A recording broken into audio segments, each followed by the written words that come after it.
तो देखिए, आपको पिछली कक्षा में सिलेबस के बारे में बताया था कि आपका सिलेबस 3 यूनिट में किस प्रकार से डिवाइड है। तो हम आपका सबसे पहले फर्स्ट पेपर लेते हैं, राजनीति विज्ञान के मूल आधार। तो देखिए, आपका फर्स्ट पेपर है राजनीति विज्ञान के मूल आधार। इसमें आपकी फर्स्ट यूनिट का जो पहला टॉपिक है, आपकी फर्स्ट यूनिट लेते हैं हम। फर्स्ट यूनिट में आपका जो है राजनीति विज्ञान का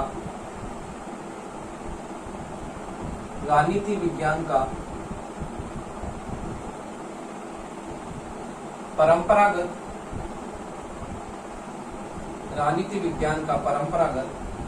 व आधुनिक दृष्टिकोण। देखिए, हम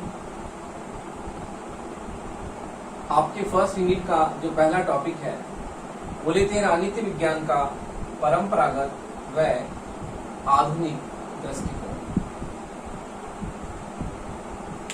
देखिए, राजनीति विज्ञान को हम अध्ययन की सुविधा से उसे 2 भागों में बांटते हैं, परंपरागत और आधुनिक दृष्टिकोण। तो देखिए, राजनीति विज्ञान को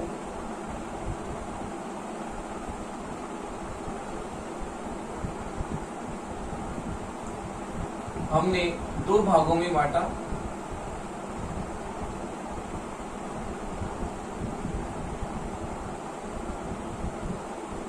पहला है परंपरागत दृष्टिकोण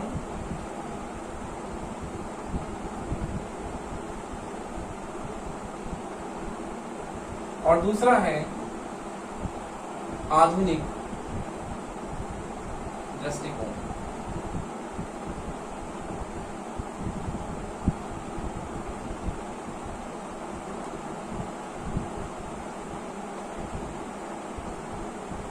तो देखिए, राजनीति विज्ञान को हमने अध्ययन की सुविधा के लिए कि हम उसका जो स्टडी करें तो बहुत ही सरलता से, सुगमता से करें, इसके लिए हम उसके अध्ययन को 2 भागों में बांटते हैं। उसका सहज और सरल अध्ययन करने के लिए, अपने सुविधा के लिए हमने उसको 2 भागों में बांटा है, परंपरागत दृष्टिकोण और आधुनिक दृष्टिकोण। देखिए, ये परंपरागत दृष्टिकोण क्या है और आधुनिक दृष्टिकोण क्या है। राजनीति विज्ञान में जो सबसे पहले दृष्टिकोण प्रचलन में आया, अर्थात दूसरे महायुद्ध से पहले, तो ये जो परंपरागत दृष्टिकोण है ये द्वितीय महायुद्ध से पहले का, और ये द्वितीय महायुद्ध के बाद का, द्वितीय महायुद्ध के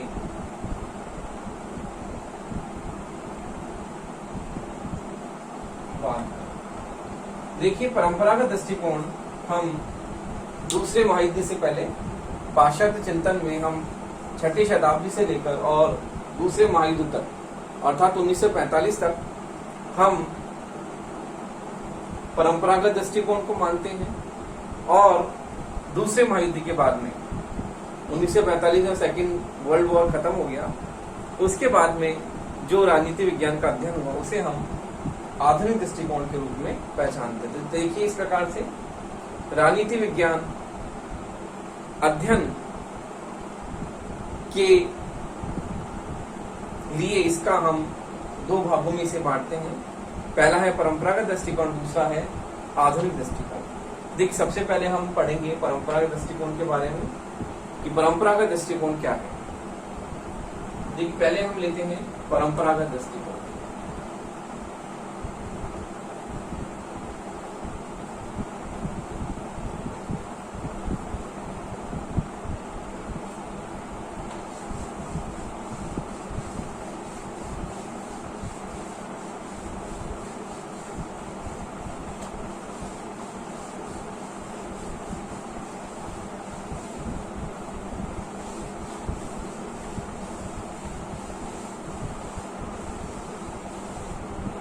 देखिए, हम सबसे पहले लेते हैं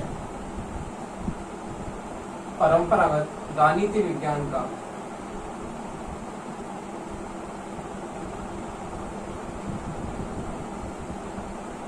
परंपरागत दृष्टिकोण।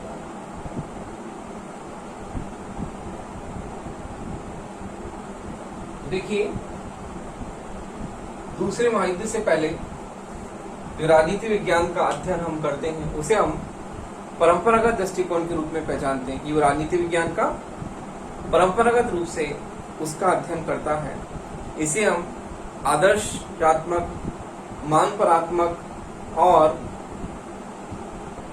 परंपरागत दृष्टिकोण भी कहते हैं। तो दूसरे महायुद्ध से पहले जो राजनीति विज्ञान प्रचलित था उसमें हम इसका अध्ययन केवल औपचारिक संस्थाओं तक ही सीमित रखते थे। तो इसका जो अध्ययन का क्षेत्र था वो बहुत ही संकुचित था और इसमें हम केवल अध्ययन की जो पुरानी पद्धतियां थी, विश्लेषणात्मक, विवरणात्मक, ऐतिहासिक, विवेचनात्मक, इन अध्ययन पद्धतियों को ही रखते थे। लेकिन दूसरे महायुद्ध के बाद में जब व्यवहारवादी उपागम आया और व्यवहारवादी उपागम ने जो है वह पूरी तरह से इस अध्ययन को परिवर्तित किया और तब आधुनिक दृष्टिकोण का उदय हुआ। आधुनिक दृष्टिकोण ने राजनीति विज्ञान के अध्ययन को, जो वर्षों से प्राचीन और पुरातन परंपरा से इसका दर्शन, इसका अध्ययन चला आ रहा था, उसमें बहुत ही बदलाव किया और राजनीति विज्ञान के अध्ययन को क्या बनाया? आधुनिक बनाया। तो द्वितीय महायुद्ध के बाद में जो दृष्टिकोण प्रचलन में आया उसे हम कहते हैं आधुनिक दृष्टिकोण, और दूसरे महायुद्ध से पहले का जो दृष्टिकोण है उसे हम क्या कहते हैं? परंपरागत दृष्टिकोण। तो देखिए, परंपरागत दृष्टिकोण जो है, इस परंपरागत दृष्टिकोण में हम केवल जो है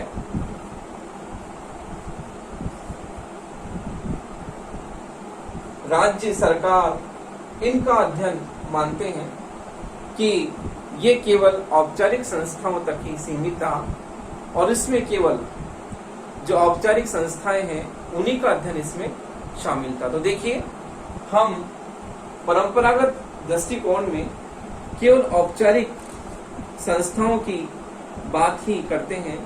तो देखिए, इसकी विशेषताएं जो है वो इस प्रकार से हैं। आधुनिक परंपरागत दृष्टिकोण की विशेषताएं, इसकी विशेषताएं देखिए इस प्रकार से है कि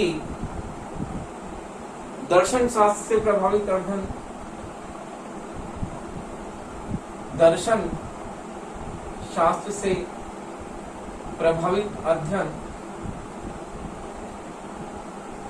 अर्थात इसमें दर्शन जो है वो प्रमुख विषय है और दर्शन के आधार पर ही राजनीति विज्ञान का अध्ययन किया जाता था। दर्शन बेसिक रूप से बेसिक था और इसी के आधार पर राजनीति विज्ञान के अध्ययन को आगे बढ़ाया जाता था। जैसे कि हम प्लेटो का दर्शन देखें, ग्रीन का देखें, तो ये आदर्श की स्थिति बताते हैं और इसमें ये दर्शन से प्रभावित होकर ही एक ऐसी कल्पना जिसे हम कहते हैं केवल आदर्श, जैसे कि प्लेटो का साम्यवाद हम देखते हैं, प्लेटो का आदर्श राजयोग केवल एक कपोल कल्पना है, अर्थात एक ऐसी कल्पना है जिसे हम केवल सपनों में देखते हैं, उसे व्यवहार में नहीं अपना सकते।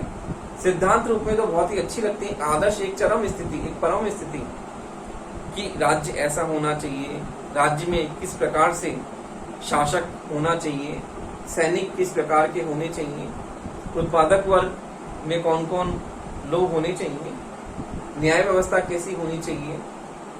तो इस प्रकार से एक आदर्श स्थिति को ढूंढने की वो प्रयास करते हैं, जो कि केवल एक पूरी कल्पना है, उसे व्यवहार में उसे व्यवहार में नहीं उतारा जा सका। तो देखिए, इसमें दर्शन शास्त्र से प्रभावित अध्ययन को प्रमुख रूप से माना जाता है। फिर है प्रमुख अध्ययन पद्धतियां, परंपरागत दृष्टिकोण की प्रमुख अध्ययन पद्धतियां।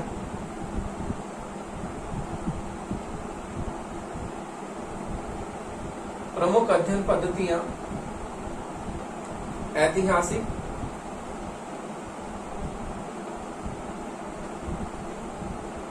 विवरणात्मक, विवेचनात्मक,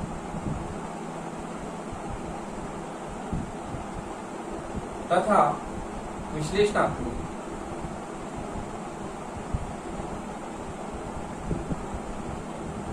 देखिए, अध्ययन पद्धतियां जो थी पुरानी, जो पुराने समय से चली आ रही थी, वो अध्ययन पद्धतियां इसमें काम में ली गई कि राजनीति विज्ञान का जो अध्ययन है वो इन अध्ययन पद्धतियों के अनुरूप ही किया जाएगा। तो इसकी जो पद्धतियां थी वो पुरानी थी, जो कि आधुनिक दृष्टिकोण ने जो है वह पूरी तरह से बदल दी।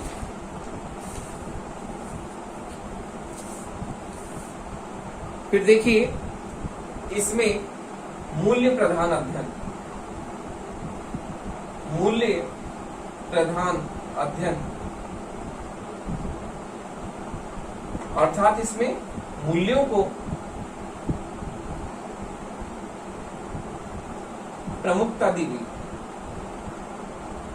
मूल्य, वैल्यूज, एथिक्स, नैतिकता, इन सबको इसमें मान्यता दी गई और इसमें अध्ययन मूल्य प्रधान किया गया, अर्थात आदर्श स्थिति, मूल्य, इसे हम मूल्य कणात्मक अध्ययन भी कहते हैं, आदर्शात्मक अध्ययन भी कहते हैं, परंपरागत दृष्टिकोण को। तो इसमें मूल्यों को, आदर्शों को महत्व दिया गया, जो कि आधुनिक दृष्टिकोण में बिल्कुल मूल्यों से तटस्थ अध्ययन किया गया। मूल्यों को एक साइड में रखकर मूल्य निरपेक्ष अध्ययन, ये जो अध्ययन है वो मूल्यों से सापेक्ष है। मूल्यों को अपने अध्ययन में बहुत ही प्रमुखता इसमें दी जाती है। तो ये अध्ययन कैसा है? मूल्य युक्त अध्ययन, और इसमें मूल्यों, आदर्शों, नैतिकताओं को प्रमुखता से इसमें बल दिया गया है। तो ये मूल्य प्रधान अध्ययन इसमें है। अगला है व्यक्तिनिष्ठ अध्ययन। व्यक्तिनिष्ठ अध्ययन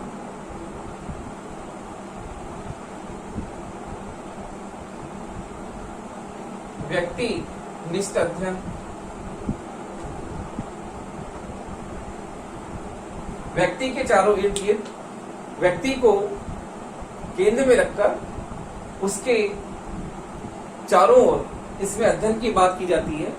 इस प्रकार से इसमें व्यक्तिनिष्ठ अध्ययन की बात की जाती है। जिस प्रकार से हॉब्स, लॉक, रूसो ने मानव स्वभाव के अध्ययन की बात की, मानव स्वभाव कैसा है, प्राकृतिक अवस्था, तो ये व्यक्ति के चारों ओर अध्ययन की बात करता है, व्यक्तिनिष्ठ अध्ययन की बात होती है।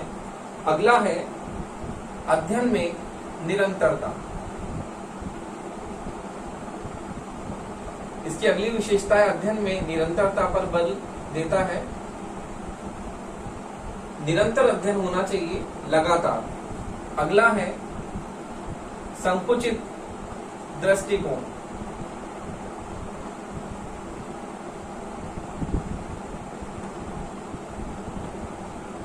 देखिए, ये हमने परंपरागत दृष्टिकोण की विशेषताएं देखी कि परंपरागत दृष्टिकोण की क्या क्या विशेषताएं हैं। कि दर्शन शास्त्र से प्रभावित अध्ययन है, पूरी तरह से दर्शन शास्त्र पर ही आधारित अध्ययन है। पुरानी अध्ययन पद्धतियां ऐतिहासिक, विवरणात्मक। मूल्य प्रधान अध्ययन है, मूल्यों को प्रमुखता, जैसे रूसो की सामान्य इच्छा। ग्रीन ने भी कहा है कि शासन का आधार इच्छा है। तो इस प्रकार से मूल्यों को प्रधानता दी गई। व्यक्तिनिष्ठ अध्ययन, हॉब्स, लॉक, रूसो, उन्होंने मानव स्वभाव, प्राकृतिक अवस्था का अध्ययन किया। व्यक्तिपरक अध्ययन की बात होती है। अध्ययन में निरंतरता, अध्ययन लगातार होना चाहिए, निरंतर, बिना रुके। उसमें कंटिन्यूअसली अर्थात निरंतरता बनी रहनी चाहिए। संकुचित दृष्टिकोण अर्थात अध्ययन का जो क्षेत्र है वो संकुचित है। ये केवल औपचारिक संस्थाओं के अध्ययन की बात करता है, राज्य सरकार, राजनीतिक दल, दबाव समूह। तो ये केवल अपने अध्ययन में औपचारिक संस्थाओं को ही शामिल करता है।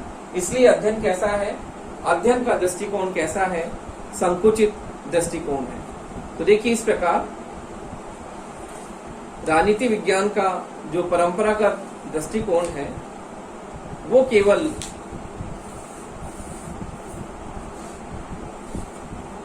राज्य और सरकार के अध्ययन की बात करता है कि इसमें राज्य सरकार का अध्ययन ही शामिल होना चाहिए, केवल औपचारिक संस्थाएं ही शामिल होनी चाहिए। तो देखिए इस प्रकार इसमें राज्य, सरकार, औपचारिक संस्थाओं के अध्ययन की बात की जाती है। अब हम परंपरागत दृष्टिकोण के क्षेत्र की बात करते हैं कि परंपरागत दृष्टिकोण के क्षेत्र में क्या क्या चीजें शामिल होती हैं। अर्थात जो राजनीति विज्ञान का परंपरागत दृष्टिकोण है वो अपने अध्ययन के क्षेत्र में किन किन चीजों को शामिल करता है। तो उससे हमें यह भी ज्ञात होगा कि परंपरागत दृष्टिकोण का जो क्षेत्र है वो क्षेत्र किस प्रकार से है। जैसे कि आधुनिक दृष्टिकोण का हमने बताया कि परंपरागत की तुलना में कैसा क्षेत्र है, व्यापक क्षेत्र है, क्योंकि वो औपचारिक संस्थाओं के स्थान पर अनौपचारिक संस्थाओं के अध्ययन को भी शामिल करता है। और परंपरागत दृष्टिकोण का जो क्षेत्र है वह संकुचित है, क्योंकि ये केवल औपचारिक संस्थाओं के अध्ययन की बात। तो देखिए परंपरागत दृष्टिकोण का क्षेत्र,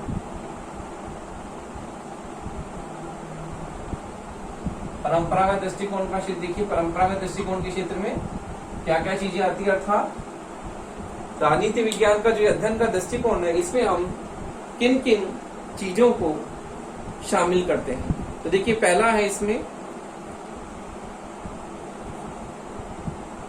मानव के राजनीतिक जीवन का अध्ययन, मानव के राजनीतिक जीवन का अध्ययन। अर्थात मनुष्य के जीवन के जो कई आयाम हैं उन आयामों में केवल मानव के राजनीतिक जीवन का अध्ययन की बात ये करता है कि मनुष्य के जीवन के विविध आयाम हैं। जैसे कि मनुष्य के जीवन में राजनीतिक जीवन है, उसका सामाजिक जीवन है, आर्थिक जीवन है, धार्मिक जीवन है, सांस्कृतिक जीवन है। तो जीवन के विविध आयाम हैं और इन आयामों में ये केवल मनुष्य के केवल राजनीतिक जीवन के अध्ययन की बात करता है। केवल मनुष्य का जो राजनीतिक जीवन है उसके अध्ययन की बात करता है कि मनुष्य का व्यक्ति व राज्य के पारस्परिक संबंधों का अध्ययन, व्यक्ति और राज्य के पारस्परिक संबंध क्या है, किस प्रकार से दोनों में घनिष्ठता है, इन सब चीजों की बात करता है। व्यक्ति और राज्य के परस्पर संबंधों की बात ही करता है। तो ये मनुष्य के केवल राजनीतिक पहलू को ही इसमें शामिल करता है। अगला है राज्य का अध्ययन, राज्य का अध्ययन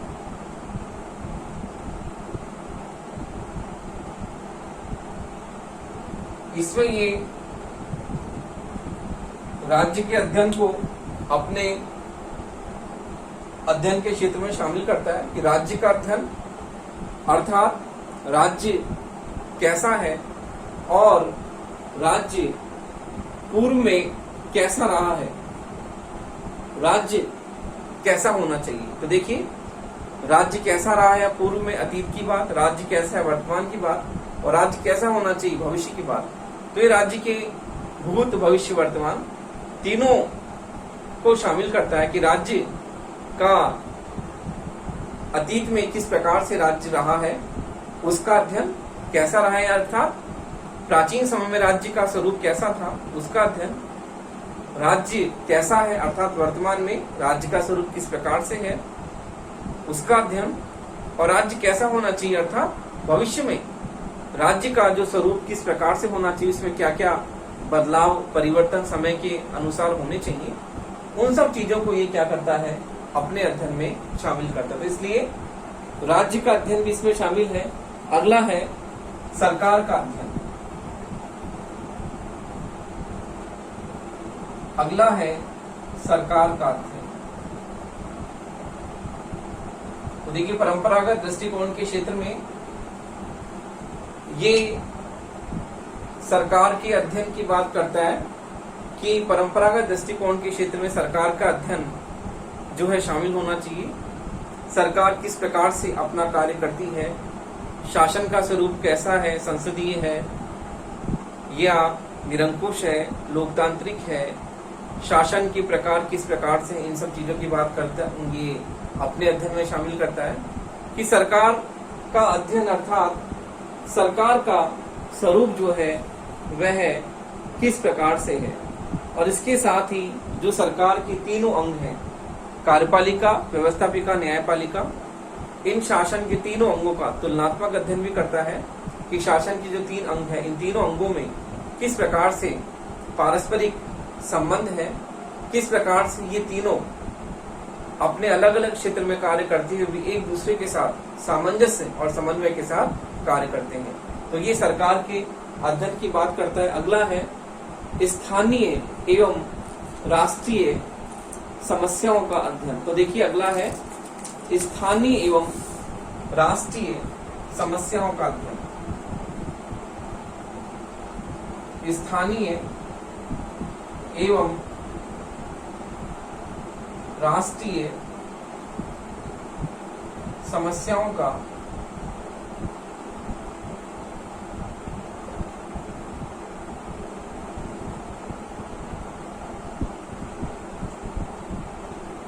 तो देखिए ये राजनीति विज्ञान के अध्ययन को स्थानीय और राष्ट्रीय समस्याओं के अध्ययन की बात इसमें करता है कि स्थानीय और राष्ट्रीय जो संस्थाएं हैं, उन संस्थाओं में क्या क्या समस्याएं हैं, उन समस्याओं का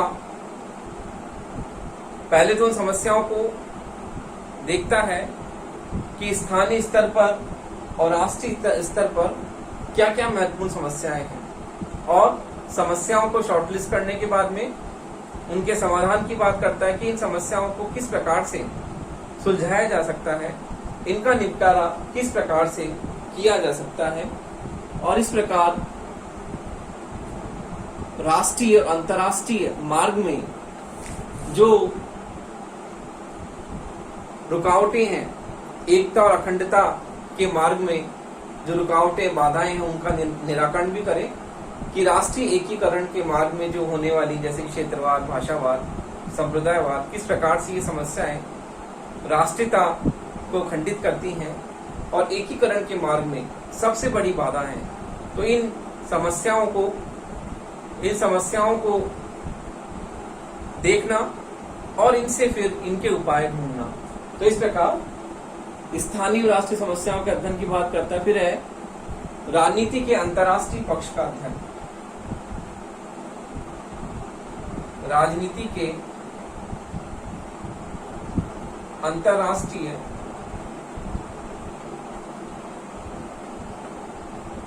पक्ष का अध्ययन।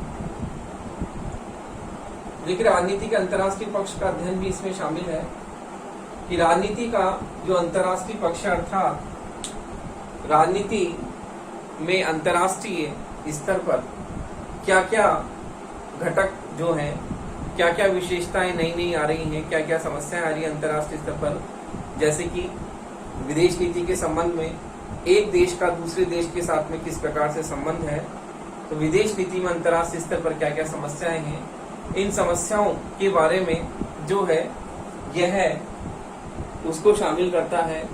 और अंतर्राष्ट्रीय स्तर पर जो समस्याएं हैं, जैसे कि अंतर्राष्ट्रीय स्तर पर आतंकवाद है, नशीले पदार्थों का व्यापार है, तस्करी है, मादक पदार्थों का आयात निर्यात है, तो ये अंतर्राष्ट्रीय स्तर की जो समस्याएं हैं, उन अंतर्राष्ट्रीय स्तर की समस्याओं को समझना और उनके समाधान, उनके प्रभावी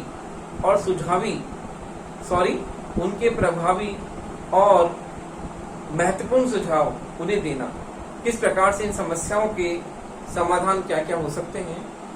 तो राजनीति के अंतर्राष्ट्रीय पक्ष का अध्ययन भी इसमें शामिल है। और इसके साथ साथ ही राजनीतिक विचारधाराओं का अध्ययन। तो देखिए इसमें राजनीतिक विचारधाराओं का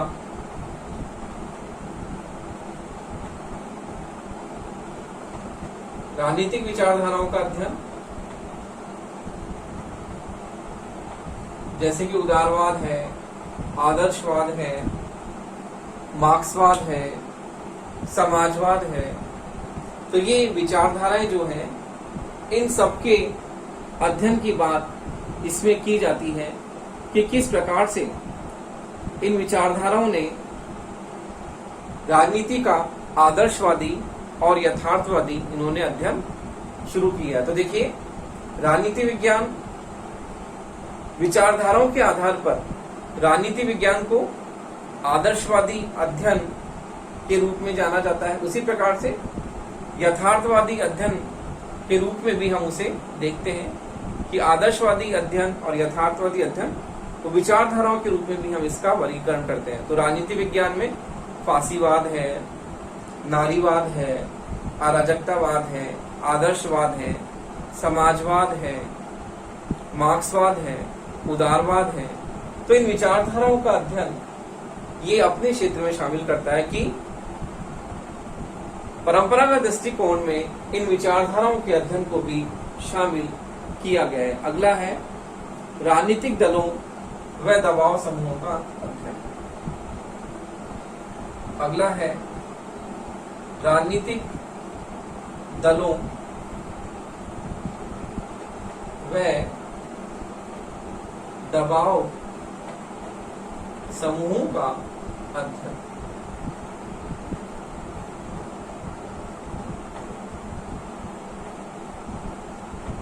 तो देखिए, परंपरागत दृष्टिकोण औपचारिक संस्थाओं के अध्ययन तक ही सीमित है।